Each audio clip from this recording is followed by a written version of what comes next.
오늘도 사랑하고 또 축복합니다. 옆에 계신 분들도 또 사랑하고 축복합니다. 같이 인사 나눴으면 좋겠습니다. 사랑합니다. 축복합니다.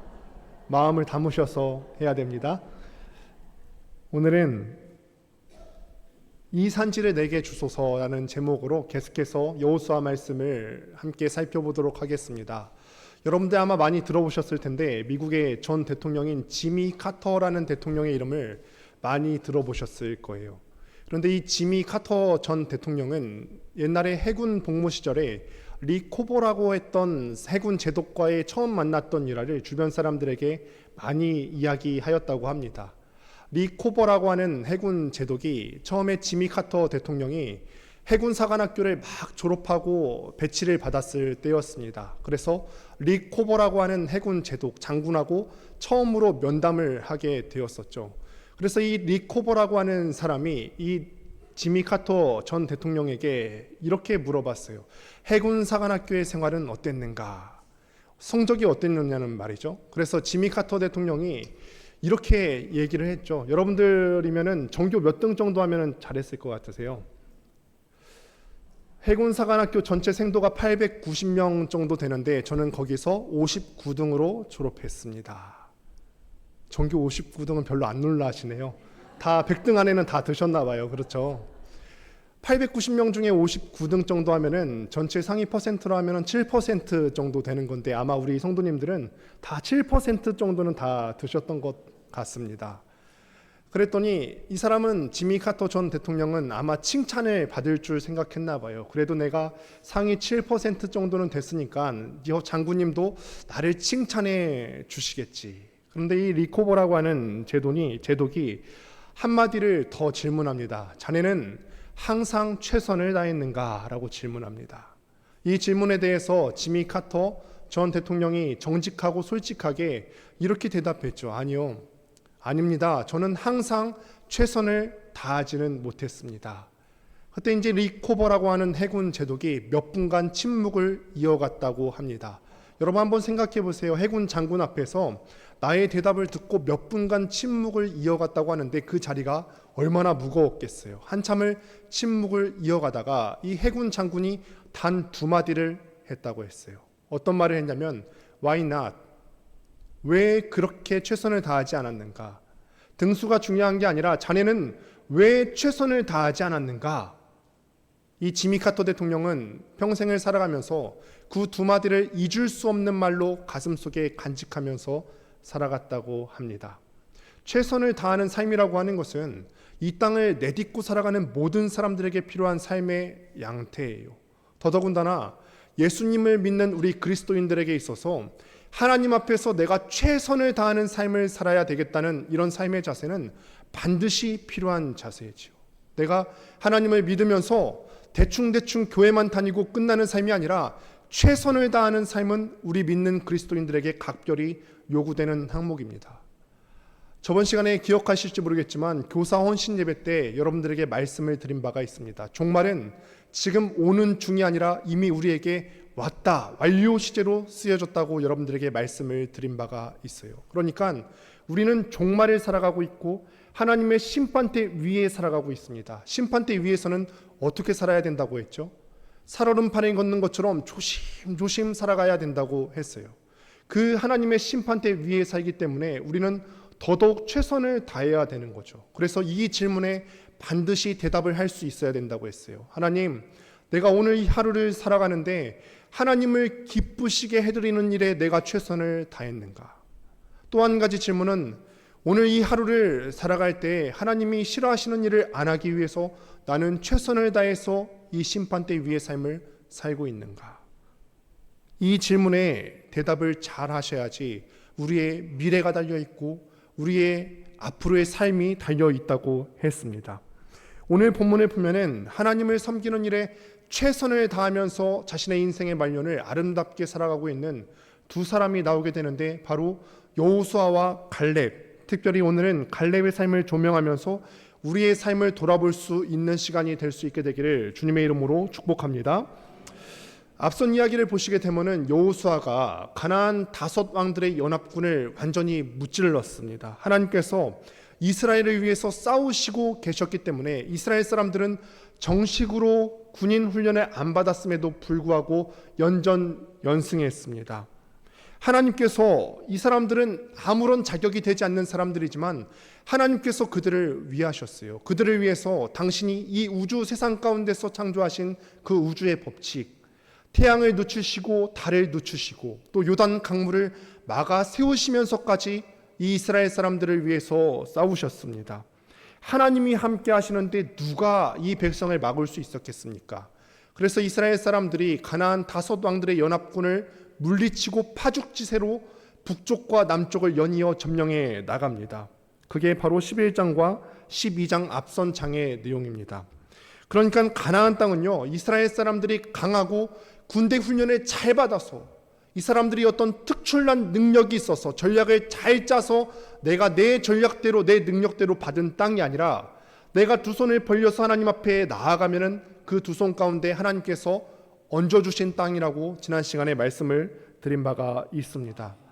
그렇게 7년여에 걸친 이 가나안 전쟁을 마치고 이제는 땅 분배를 할 차례가 되었어요.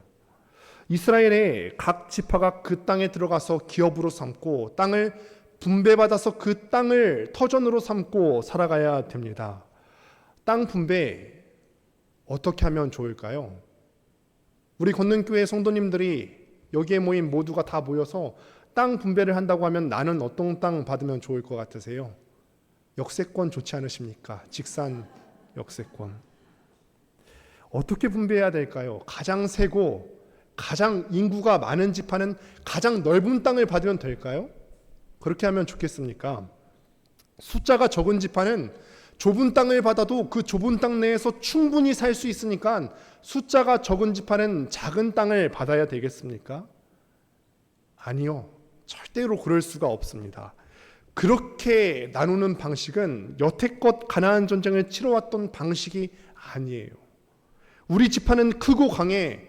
우리 지파는 숫자가 많아. 그래서 가나안 전쟁을 치르는 동안 우리 지파가 한 역할이 커. 그렇기 때문에 우리가 제일 커다란 땅을 받아야 돼. 이런 생각이 자리 잡아서 숫자와 능력대로 땅을 분배받아서 큰 땅을 분배받아야 되겠다는 생각이 자리 잡고 있으면은 하나님께서 역사하셨던 방식에 대해서 오해했던 거죠. 다시 말씀드리지만 이 땅은 이스라엘 사람들이 잘나서 어떤 전략대로 능력대로 얻은 땅이 아니에요. 땅을 분배받는 것은 전쟁 후에 내가 잘나서 내가 한 노력의 결과로 보상받는다는 것이 아니라는 거예요. 그래서 선택했던 방식이 제비뽑기의 방식입니다. 당시 이스라엘 전례에 따르면은 이 제비를 뽑을 때 항아리를 2개를 준비합니다. 그래서 한 항아리에는 이스라엘 지파의 이름이 정해져 있고 그 지파를 뽑을 때 다른 항아리에서는 땅의 경계가 정해져 있는 그 제비를 뽑게 되는 방식입니다. 이런 방법으로 각 지파의 땅이 정해졌습니다. 우리가 생각했을 때 제비 뽑기는 다 우연이 되는 것 같지만 하나님께서 이 모든 제비 뽑기의 과정을 주관하셨기 때문에 이 과정은 결코 우연스럽게 되는 것이 아니에요. 우리가 볼 때는 사람이 많은 지파, 그래서 힘이 있는 지파, 뭔가를 더 했을 것 같은 지파가 큰 땅을 받는 것이 평등해 보이지만, 그리고 이렇게 제비 뽑기로 무작위로 하는 것이 불공평한 것 같은데 이 불공평조차도 하나님께서는 당신의 목적을 이루는데 사용하셨다는 것입니다. 더군다나 이렇게 제비 뽑기로 땅을 정한 후에는 한 가지 각 지파들이 해야 될 일들이 있었어요. 이전 장인 13장을 보시게 되면은 가나안 전쟁을 비록 승리했다고는 하지만 아직 정복하지 못한 땅들과 아직 정복하지 못한 민족들이 있었습니다. 이미 이겼지만 아직 완전히 몰아내지 못한 가나안 족속들이 있었어요. 만약 지파가 땅을 뽑았어요. 그런데 내가 뽑은 그 땅 가운데 아직 몰아내지 못한 가나안 족속들이 있다. 그렇다면은 그것은 그 땅을 뽑은 지파가 해야 되는 숙제로 남아있게 되는 것입니다. 그런데 이게 바로 땅 분배의 방식인 제비뽑기인데 제비뽑기에서 예외였던 사람이 한 명 나오게 됩니다. 그게 누구일까요? 눈치로 말씀하셨습니다. 갈렙이죠. 갈렙이에요.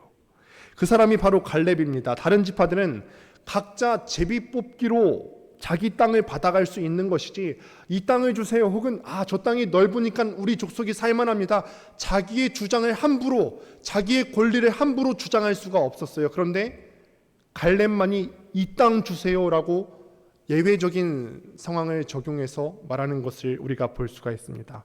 갈렙은 제비 뽑기도 하지 않고 이렇게 말하죠. 함께 본문 12절 말씀을 같이 보도록 하겠습니다. 함께 읽습니다. 시작. 그날에 여호와께서 말씀하신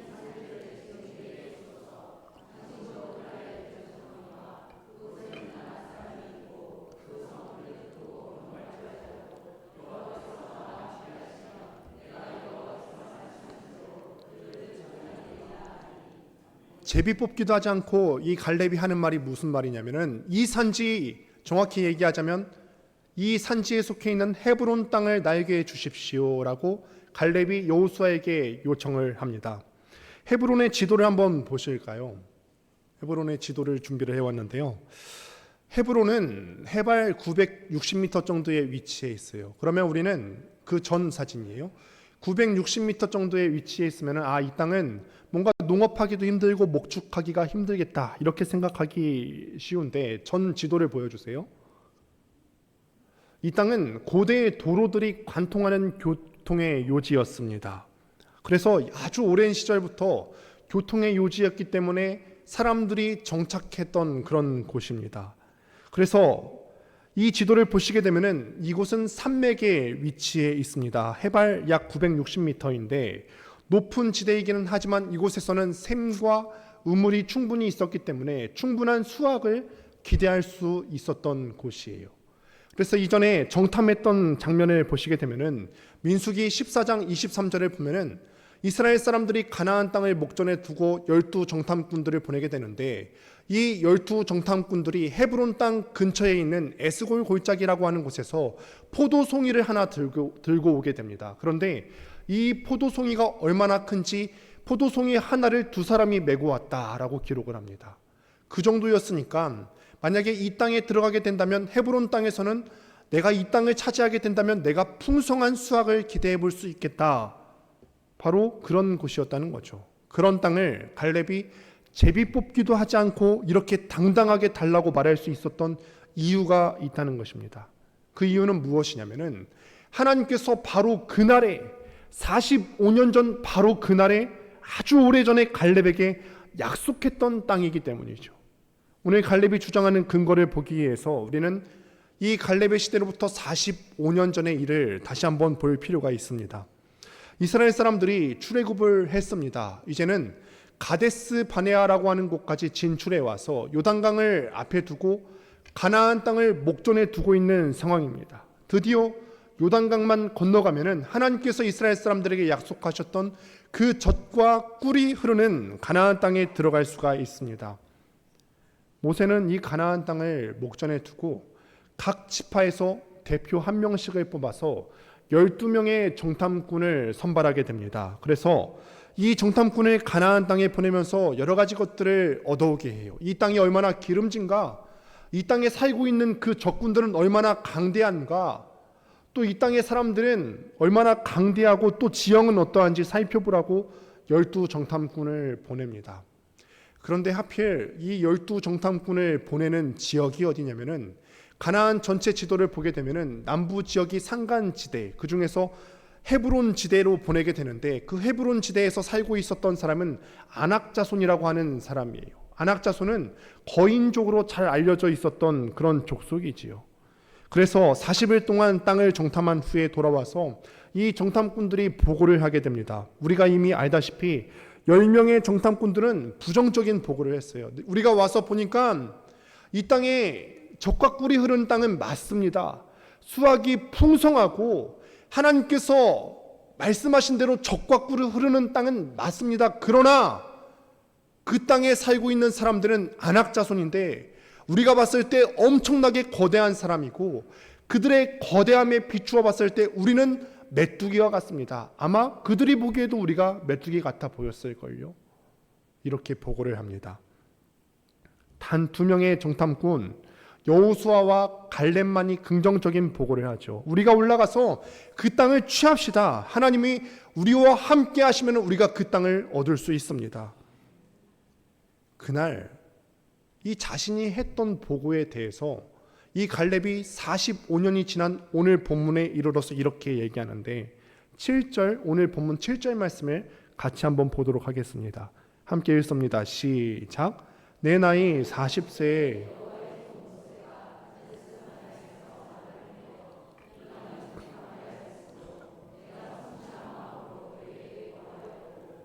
여기서 우리가 눈여겨서 보셔야 되는 구절이 성실한 마음으로 그에게 보고하였다라는 거예요. 성실한 마음으로 이 45년 전에 갈렙이 모세에게 보고할 때 아주 성실한 마음으로 보고했다라고 합니다. 이 구절을 조금 더 쉽게 보기 위해서 공동번역과 새번역으로 보게 되면 이렇게 번역이 나오게 됩니다. 첫 번째로는 공동번역에서는 나는 마음에 믿어지는 바를 그에게 보고하였습니다. 두 번째로 새번역에서는 내가 확신하는 바를 그에게 보고하였습니다.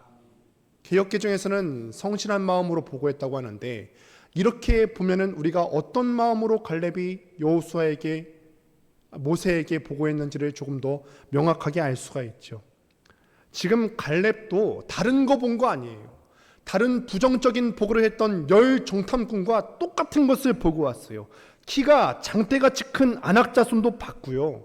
이 안악자손들이 살고 있는 견고한 성읍도 봤어요. 그런데 확신했다는 거예요.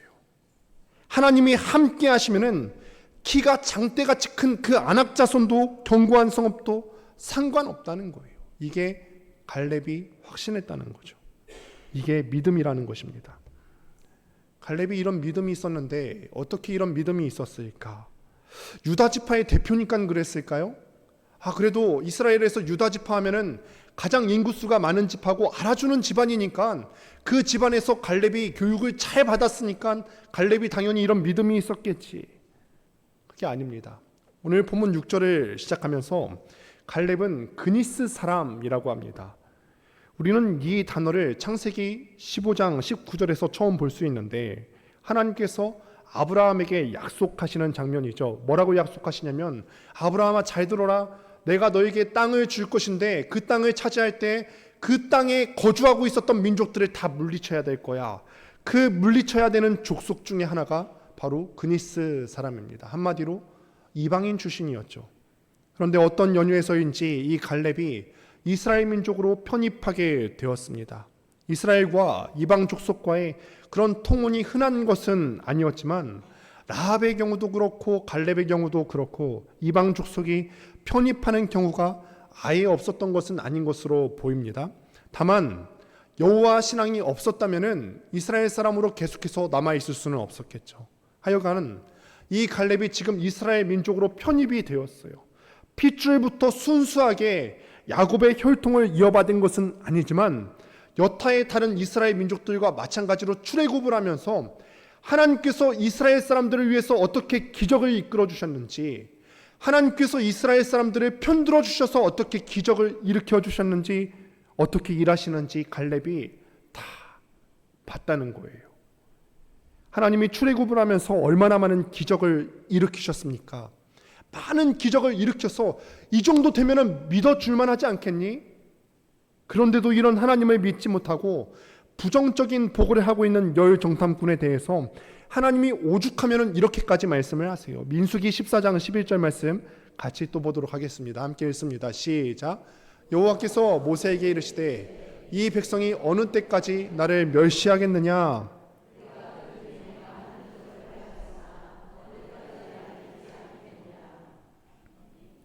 이게 우리에게 참 무서운 대목이죠. 똑같이 경험할 수 있습니다. 그런데 경험을 똑같이 한다고 해서 하나님을 똑같이 깨닫는 것은 아니에요.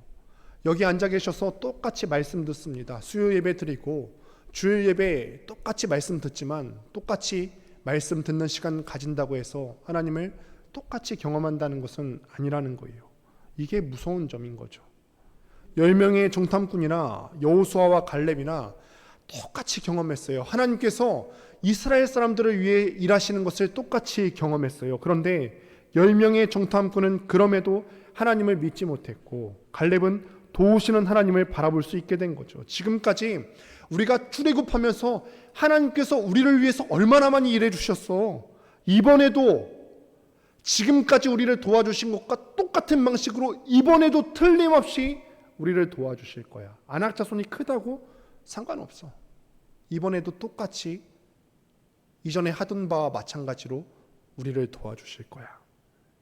하나님은 사람과 달리 신실하시고 변함이 없으신 줄 믿습니다. 신실하신 분이세요. 하나님께서 지금까지 사람을 도와주시면서 당신의 사람을 도와주시면서 하셨던 모든 기적에서 단 한 번의 실수도 하신 적이 없으십니다. 사람이 무엇인가를 믿는다는 것은요, 그 변함없는 실실성에 기초한다는 거죠.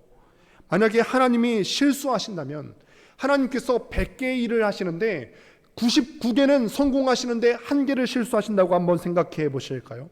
비록 한 번 실수하시는 것이지만 그 한 번의 실수가 내 생명과 연관되어 있다고 생각하신다면 여러분들께서는 그런 한 번 실수하시는 하나님을 믿으실 수 있겠습니까?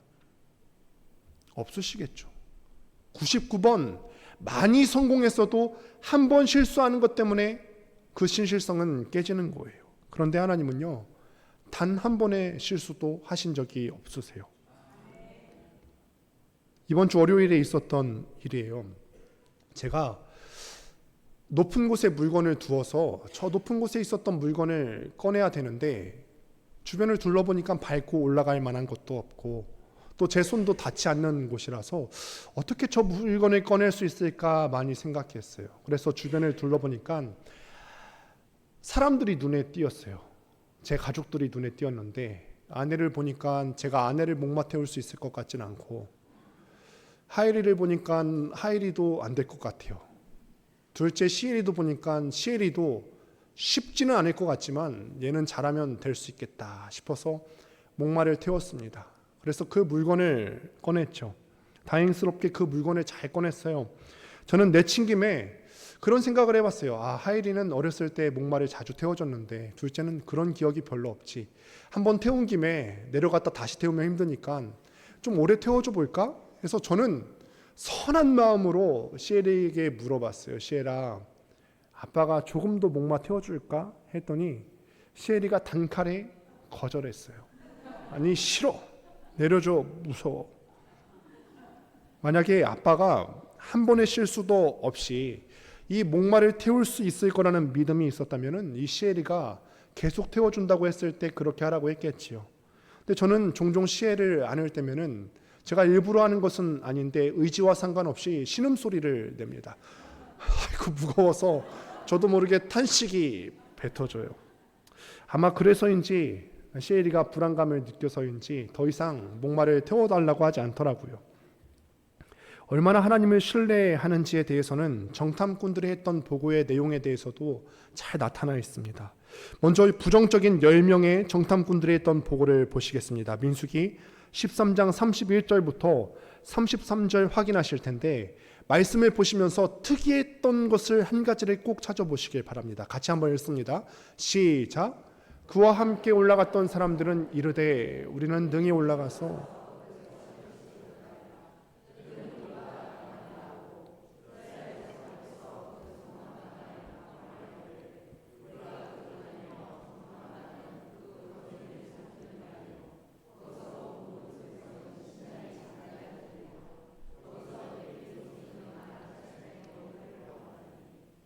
스스로 보기에도 메뚜기 같은 그들이 보기에도 그와 같았을 것이라.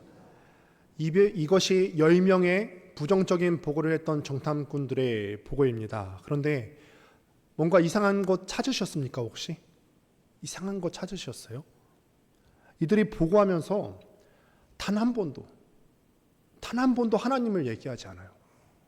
아까도 말씀을 드렸죠. 똑같이 경험했어요. 출애굽하면서 여호수아 갈렙과 마찬가지로 10명의 정탐꾼들도 하나님이 했던 기적과 이사를 똑같이 경험했는데 이들이 했던 보고에는 단 한 번도 하나님이 등장하지를 않습니다. 여기까지 온 것도 다 하나님이 인도하셔서 온 거잖아요. 그런데 지금 이들의 눈에는 하나님이 보이지가 않는 거예요. 다만 거인 같은 안악자손이 있습니다. 상황과 환경이 눈에 보일 뿐입니다. 아까도 말씀을 드렸죠.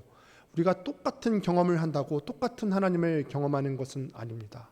그러니 말씀을 들으실 때에도 유의하셔서 그것이 내 삶에 적용될 수 있도록 유의해서 들으셔야 합니다.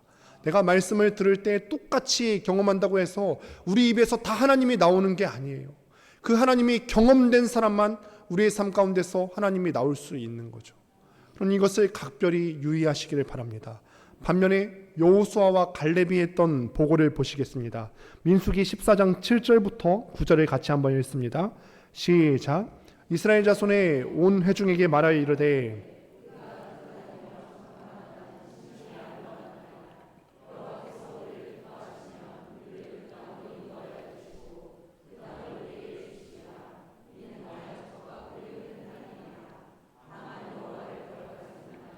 또 그 땅 백성을 두려워하지 말라. 그들은 우리의 먹이라. 그들의 보호자는 그들에게서 떠났고 여호와는 우리와 함께 계시느니라. 그들을 두려워하지 말라 하나. 아멘. 사실은 개역개정 이전에 그전 번역이 때로는 찰지게 나타날 때가 있는데 예전 번역에서는 그들은 우리의 밥이라 라고 했어요. 참 찰진 번역인데요. 열 정탐꾼들이 그렇게 시콜콜 얘기했던 것이 두 사람이 했던 보고에서는 한 번도 나타나 있지 않은 게 있습니다. 혹시 그것을 찾으셨어요? 두 정탐꾼들이 단 한 번도 얘기하지 않은 것이 거꾸로 있어요. 무엇을 얘기하지 않았냐면은 안악자손에 대해서 얘기하지 않아요. 안악자손에 대해서 상황과 환경을 말한 적이 없습니다. 10명의 정탐꾼들은 안악자손이 기굴이 장대합니다. 그들의 성읍이 견고합니다. 얘기하는데 이 2명의 정탐꾼들은 그들이 얼마나 장대한지 성읍이 견고한지 그들을 묘사하는 말이 없어요. 오직 하나님만이 중심 주어로 나타납니다. 지금 이들의 시선은 상황과 환경은 별로 관심이 없다는 거예요. 지금까지 그랬으니까요. 지금까지도 상황과 환경이 좋아서 여기까지 온 것이 아니라 우리의 상황과 환경이 좋아서 가나안 전쟁을 이긴 것이 아니라 상황과 환경이 좋았기 때문에 가나안 땅이 우리 수중에 떨어진 것이 아니라 하나님께서 도와주셔서 여기까지 온 걸 믿으니까 그들의 시선은 상황과 환경을 볼 필요가 없었던 거죠. 이번에도 또 그렇게 해주실 거라는 확신이 있는 겁니다. 그것이 성실한 마음이죠. 성실하다는 뜻이 확신이라고 하였습니다. 이게 하나님에 대해서 성실한 마음을 가진 사람이에요. 우리도 개인적으로나 교회적으로나 선택해야 되는 수많은 상황을 맞닥뜨리게 됩니다. 이때 우리의 시선을 어디에 고정해야 될까요? 상황과 환경입니까? 아니면은 하나님입니까? 물론 우리가 상황과 환경을 고려 안 할 수는 없습니다. 그러나 더 중요한 것은 지금까지 나의 삶 가운데 역사하셨던 그 하나님, 내가 경험했었던 나를 늘 도와주셨던 한 번도 실수하지 않으셨던 한 번도 변함이 없으셨던 그 하나님의 내 시선을 두셔야 되는 것이죠. 지금까지 우리 교회 상황이 이러해서 환경이 이러저러해서 지금 이 사역은 할 수 없을 것 같은데요. 할 수 없을 것 같은데요. 상황이 이러해서 우리는 할 수 없을 것 같은데요. 이렇게 우리가 말할 수는 있겠습니다만 먼저가 우리가 고려해야 되는 것을 고려해서 말한다면 이렇게 말할 수 있을 겁니다. 이번 사역은 하나님이 정말 원하시는 일입니다. 새생명 축제는 하나님이 정말 원하시는 일입니다. 우리의 예산이 없어도 재정이 없어도 시간이 없어도 반드시 해야 되는 일입니다. 하나님은 상황과 환경이 아니라 당신을 바라보는 충성된 한 사람을 찾으시는 줄을 믿습니다. 갈렙이 이런 충성된 사람이었다는 거예요. 심지어 갈렙이라는 이름의 뜻도 그렇습니다. 갈렙이라고 하는 이름의 뜻은 원래 개를 의미하는 켈럽이라고 하는 히브리어 단어에서 오게 됩니다. 우리가 일반적으로 개라고 하면은 굉장히 주인을 잘 따르는 충성된 동물로 인식이 되어지죠. 그래서 예전에 고대 문헌들을 보면은 자기가 충성된 신하라는 것을 보이기 위해서 일부러 자신을 개라고 표현하는 경우들이 종종 등장을 합니다. 온 마음을 다한다는 거죠. 그래서 갈렙의 이름의 뜻은 그 켈럽이라고 하는 단어, 개라고 하는 단어에서 파생된 갈렙이라고 하는 이름의 뜻은 무엇이냐면은 전심으로 라고 하는 뜻이에요. 전심으로, 온 마음으로. 99% 마음 아니고요, 100%의 마음을 하나님께 올려드리는 거죠. 이게 전심이죠. 그 이름 뜻대로 갈렙은 온 마음을 다해서 하나님을 섬겼습니다. 오늘 본문 6절부터 15절을 보시게 되면은 이 짧은 구절 안에 충성이라는 단어가 3번이나 나오게 되는데 한번 찾아보시겠습니까? 아마 2번까지는 찾으실 것인데 마지막 3번째는 어딘지 찾기 쉽지 않으실 거예요. 한번 말씀을 펴시고 찾아보실까요? 먼저는 8절과 9절에 충성이라는 단어가 정확하게 나오게 되고 그 부분 말미에 보시게 되면은 14절에 나오게 되는데 온전히 쫓았습니다. 이 단어도 충성이라고 하는 히브리어 단어랑 똑같은 단어입니다. 이 세 단어가 영어 성경으로 보게 되면은 동일한 단어로 쓰여졌음을 보시게 되는데 함께 확인해 보시겠습니다. 가로친 부분만 한번 보시면 되는데 함께 띄워 보실까요? 8절에서는 Follow the Lord my God fully 이렇게 되어 있고요. 다음 한번 보실까요? 똑같이 쓰여져 있죠. 충성이라는 단어가 뒤에 가로친 부분이 똑같이 되어 있어요. 잘 모르겠죠? 그냥 그림이 똑같죠. 그림 맞추시는 건 잘 아시잖아요. 그렇죠? 마지막 그림 한번 맞춰 보실까요? 똑같죠? 무슨 뜻인지는 모르겠는데 평상시에 늘 그림을 맞춰 보셨으니까요. 네, 똑같습니다. 우리말로 번역하자면은 하나님을 전심으로 따랐다. 하나님을 전심으로 따랐다는 거예요. 충성이라는 단어의 뜻이 뭐라고요? 하나님을 전심으로 따랐다는 말입니다. 이게 충성, 온전히 따랐다라고 하는 말의 의미입니다. 그런데 원래 이 단어는 언제 쓰여지는 단어냐면은 배가 항해를 할 때 쓰여지는 단어예요. 배가 나아갈 때 목적지를 바라보고 등대에 불빛을 바라보고 정확하게 나아가야 되지 않겠습니까? 그런데 여기에서 목적지대로 또 올바르게 나아가지 않고 키가 잠깐 틀어지게 되면 어떻게 될까요? 지금 당장은 티가 나지 않겠지만 시간이 흐르고 나면은 내가 완전히 다른 곳에 와 있다는 것을 깨닫게 될 겁니다. 이 온전히 따랐다는 말이 딱 그거예요. 똑바로 갔다는 말이에요. 내가 목적지가 있어요. 그런데 그 목적지를 향해서 똑바로 갔다. 그래서 이 말에 적용해서 오늘 말씀을 비추어 보자면 하나님께 충성했다. 내가 하나님께 전심을 다해서 따랐다. 온전히 따랐다. 이 말은 무엇이냐면 내 목적 되시는 그 하나님을 향하여서 내 마음이 똑바로 갔다는 거예요. 똑바로 갔다. 갈렙이 똑바로 나가기 좋은 환경만 있었던 것은 아니에요. 갈렙이 하나님 앞에 성실하게 보고했을 때 열 정탐꾼들이 그들에 대해서 반대했어요. 심지어 온 이스라엘 사람들은 다시 애굽으로 돌아가고 싶어서 그 두 사람을 돌로 쳐서 죽이자고 했습니다. 그런데 이런 위협에도 그들의 마음은 꺾이지 않았어요. 똑바로 갔습니다. 또 갈렙은요, 다른 열 정탐꾼들의 보고 때문에 자신도 광야에서 38년의 시간을 허송 세월했어야만 했습니다. 내가 잘못한 것도 아닌데 억울하지 않았을까요? 야, 나는 그래도 보고를 똑바로 했는데 저 사람들 때문에 내가 38년의 시간을 흘러보내게 됐어. 그 기간 가운데 가족들이 죽는 것도 봤을 것이고 친구들이 죽는 것도 봤을 것이고 38년이라는 시간이 짧지 않은 시간 가운데 내 믿음이 흔들릴 만한 여러 가지 상황이 있었을 것인데 그 시간 동안 불평하지 않고 목적 되신 하나님을 향하여서 내 마음이 똑바로 갔다라는 거죠. 또 이것도 있죠. 심지어 그는 다른 지도자의 그늘에 가려서도 헌신했어요.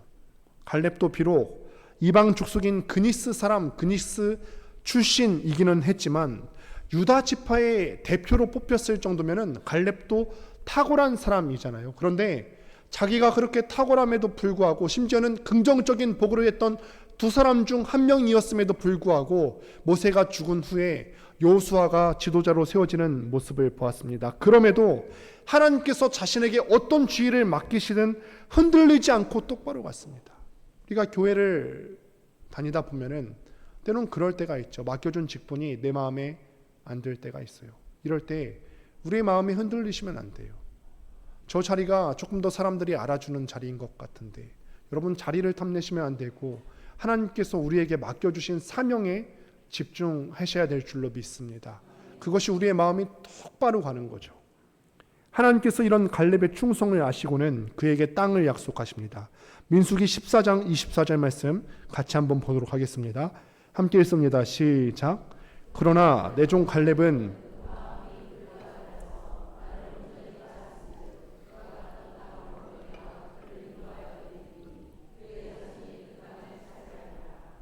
아멘. 이런 충성의 사람 갈렙에게 하나님께서 땅을 약속해 주시는 줄 믿습니다.